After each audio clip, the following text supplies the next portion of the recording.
Blogs, or weblogs, are online journals intended for public viewing. A blog can be personal, like a public diary, or a company or product-related blog. With Word 2010, you can create blog entries in Word and publish them directly to your blog. Bloggers have a number of choices for blog hosting. Popular sites include WordPress, Typepad, and Blogger. And you may also have access to a blog that's part of your organization's SharePoint site. One of the factors to consider when blogging is the quality and use of the editor that the site uses, since that's how most users enter the text for their articles. But with Word 2010, the blog editor is no longer a factor. You can create your blog posts in Word, like this one, then publish them directly to your blog. To blog, I'm going to choose File to go backstage, choose Save and Send, and then I'm going to choose Publish as a blog post. The first time I do this, I need to set up my blog as a legitimate save site for Microsoft Word. You'll notice that some of the supported blogging sites include WordPress and Blogger, SharePoint Blog, Windows Live Spaces, Community Server, and Typepad. So I'm going to click Publish as Blog Post, and I'll be prompted to register my blog now. So I'm going to choose Register Blog and choose my blog provider. Now, just because your blog provider isn't listed does not mean that you'll be unable to publish from Word. Simply choose Other, but I'm going to choose WordPress and click Next. Now I need to include my URL, and it goes in the center here.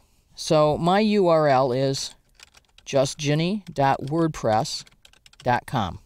I need to type my username here, and then I need to type my password.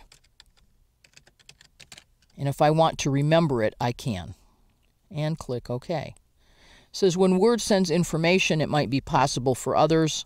I'm simply going to say yes, and notice how quickly it's established a handshake with my blog site that says, "Hi, I'm Word. Are you WordPress, and can Ginny publish here?" So I'm going to say OK. And now I'm in a blog post.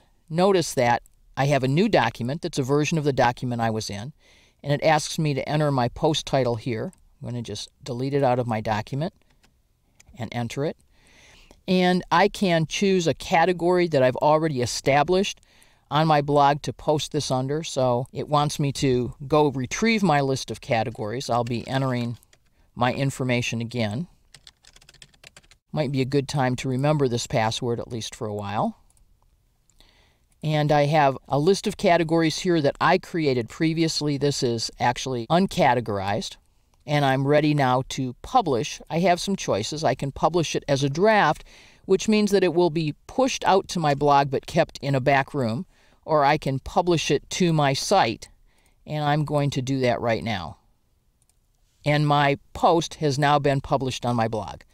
Let's go take a look at it. I can close this document, but first, I might want to save this because one of the things that I like about publishing my blog in Word is that I have the opportunity to save my posts here locally.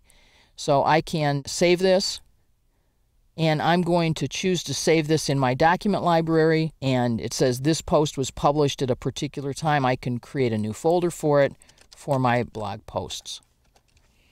And I can enter its name again and some date information if I wish, and then save it. So I have this locally. I can close this now. I don't need it any longer. So I'm going to go to Internet Explorer and go to my blog. And there's my post that I just created here in Microsoft Word. So with Word, I can use Word as my editor and publish my blog articles directly from Word. Another wicked easy Word 2010 feature.